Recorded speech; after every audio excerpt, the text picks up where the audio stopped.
நண்பர்களுக்கு காலை வணக்கம். கால்பந்தாட்ட வீரர் நெய்மர் அவரை பற்றி நிறைய பேருக்கு தெரிஞ்சிருக்கும். நெய்மர் ஜூனியர் அப்படின்னு சொல்கிறாங்க. பிரேசில் நாட்டு வீரர்.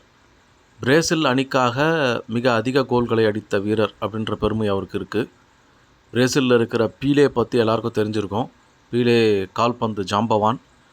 அந்த நாட்டில் பிறந்து பிரேசில் உங்களுக்கு எல்லாருக்குமே தெரியும். கால்பந்துனுடைய வெறியர்கள் அந்த நாட்டில் பார்த்திங்கன்னா நிச்சயமாக எல்லாருக்குமே கால்பந்து அவ்வளவு விருப்பமாக இருந்த ஒரு நாடு.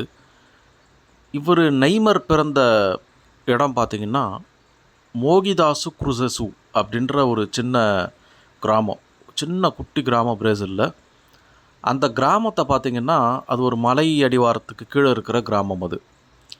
அந்த கிராமத்தை பிரேசில் அரசு எப்படி பயன்படுத்திக்கிட்டு இருக்குன்னா, அதில் ஒரு பகுதியை மட்டும் பிரேசில் நாட்டில் இருக்கிற பெரும்பாலான இடங்களில் இருக்கிற குப்பை கழிவுகள், அந்த கழிவுகளை கொண்டு வந்து கொட்டி ப்ராசஸ் பண்ணுற இடமா தான் அந்த கிராமத்தை பயன்படுத்திகிட்டு இருக்காங்க. நெய்மர் அங்கே அந்த சின்ன பையனாக இருக்கும்போது அதை பார்த்து ரொம்ப கஷ்டப்பட்டுருக்காரு. அதுக்கப்புறம் பார்த்திங்கன்னா அங்கே உள்ளூர் கிளப்லலாம் விளையாடி நல்லா புகழ்பெற்று பெரிய நேஷ்னல் அணிக்காக விளையாடி இப்போ பார்த்திங்கன்னா உலக அளவில் நெய்மர்னுடைய விளையாட்டை ரசிக்காதவங்க யாரும் இல்லை. அவரும் பார்த்திங்கன்னா நிறைய ஐரோப்பிய கிளப்புகள் இதிலெல்லாம் போய் விளையாடுறாரு.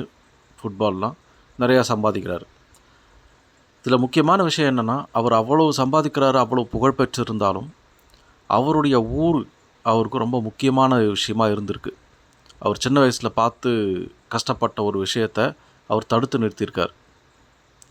பிரேசிலினுடைய அரசாங்கத்துக்கிட்ட போய் குப்பை கொட்டுறதை நிறுத்துங்க, அதை வேறு இடத்துல முயற்சி பண்ணுங்கன்னு சொல்லி இப்போ அந்த கிராமத்தில் பார்த்திங்கன்னா நிறைய ஃபுட்பால் கிளப்பு, நிறைய பள்ளிக்கூடங்கள், நூலகங்கள் அந்த மாதிரி நிறைய கட்டி கொடுத்துருக்காரு நெய்மர். உண்மையிலே அது ஒரு மகிழ்ச்சியான விஷயம்.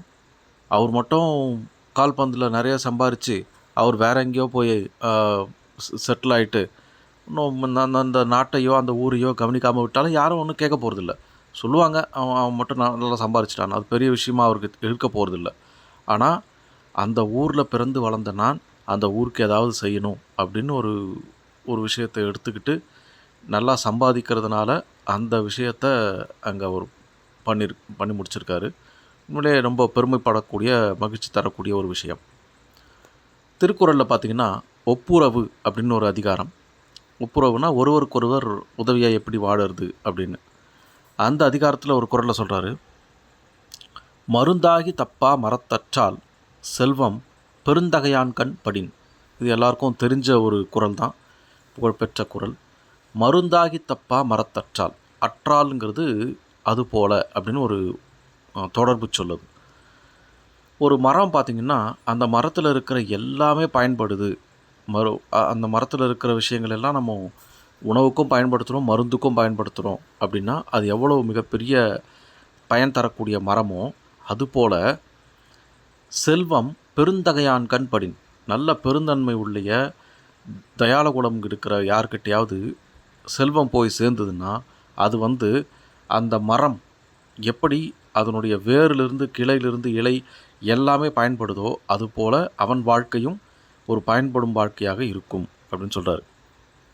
அதனால் வாய்ப்பு இருக்கும் அன்பர்கள், செல்வம் இருக்கும் அன்பர்கள் நிறைய பேருக்கு உதவி செஞ்சு அந்த உதவியில் வர மகிழ்ச்சியை அனுபவித்து பார்த்தா உண்மையிலே அது ரொம்ப உண்மையான ஒரு நிம்மதியான வாழ்க்கையாக இருக்கும், மகிழ்ச்சியாக இருக்கும்.